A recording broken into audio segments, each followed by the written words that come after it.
How you doing? Welcome back. My name is Rick and this is Winder's Ranger. So if you follow my channel and you go back through some of the videos, I'll put a link up here in the corner if you want to go back and check out the video. But I did a video some time ago about caring for your RV, and one of the important things is trying to keep moisture inside down to a minimum.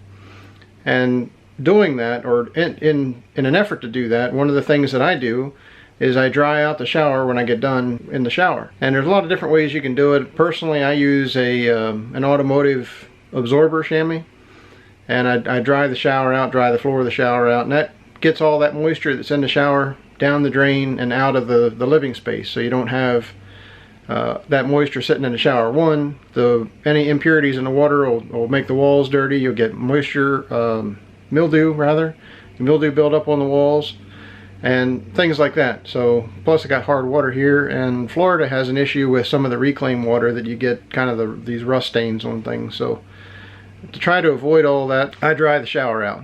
That has in turn led me to another issue.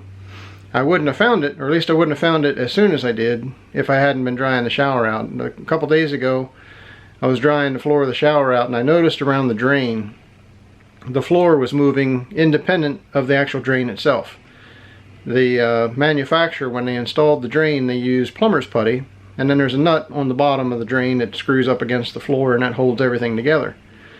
So something somewhere came loose, and whether it was the plumber's putty had kind of crushed down from the floor moves a little bit in the shower anyway, so maybe that allowed that plumber's putty to get squished, and where it had been tight before was no longer tight.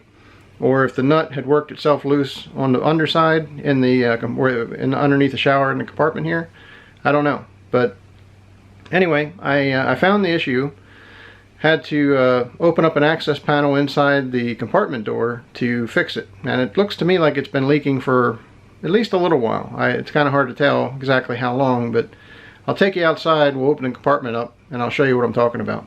Okay, so inside the compartment, had to move this board, take a couple of screws out to get that moved aside, and you can see the drain here. There's a support, so 2x4.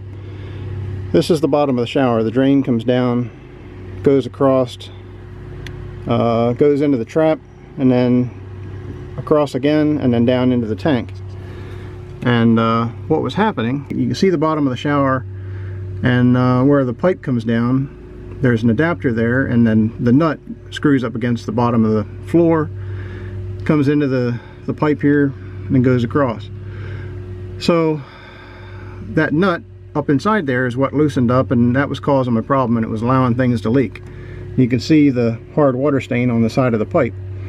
You can also see that 2x4, I trimmed it. It wasn't like that before.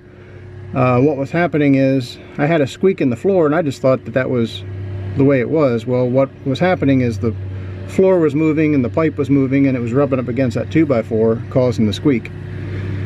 So anyway, went ahead and replaced that. I'll show you inside here in a little bit. I just got a new drain, a stainless steel drain from Home Improvement store.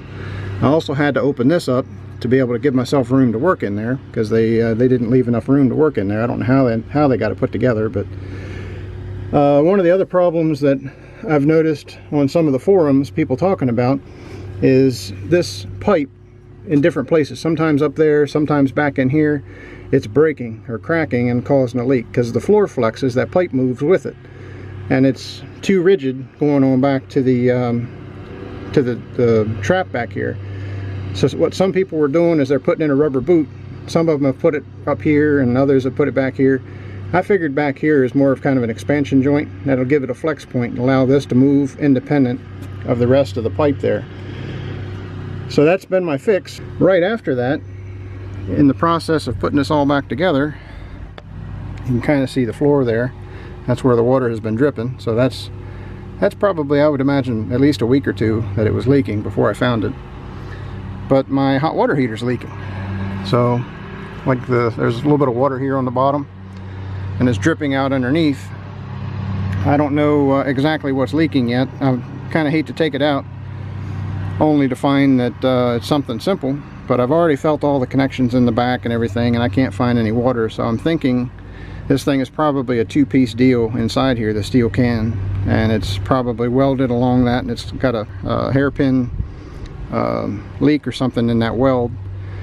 So I ordered a new water heater. When that gets here, we'll take this water heater out, see if we can figure out what's wrong with it, and either replace it with this or put the new one in its place. I don't know which yet, but we'll see. But I'll take you back inside and we'll show you the top side part of the drain. I'll talk a little bit more about the one that I replaced the stock one with. Alright, so there's the drain on the inside, of course. And what I replaced it with was just a stainless steel fixture. It had a plunger inside of it that screws in that center hole. I took that out because that's just kind of in the way. It's too small of a space for to really worry about that. But the big difference in this drain versus the one that I took out, of course, this one's plastic, or this one's metal. The old one was plastic, but this one uses a rubber gasket underneath the flange on the inside here. So instead of dealing with the plumber's putty, I figure that rubber gasket will work okay for at least for a while. I imagine at some point that gasket may dry up or dry rot and crack and then need to be replaced. And if that ends up happening, I'll just end up using some plumber's putty and reseal it, put it back in. But I don't foresee having an issue with the stainless steel flange versus the plastic one like I had before. So hopefully this will be a better fix. That's what I'm hoping for. So there you have it. That's my fix. We'll see how that holds up. Hopefully that'll do okay. Thanks for watching. If you haven't already, hit that thumbs up. That really helps out a lot. And if you want to stay up to date on future videos, make sure you hit that subscribe button down below. That'll keep you up to date on videos that I've got coming out in the future. So with that, take care, and we will see you all on the next video.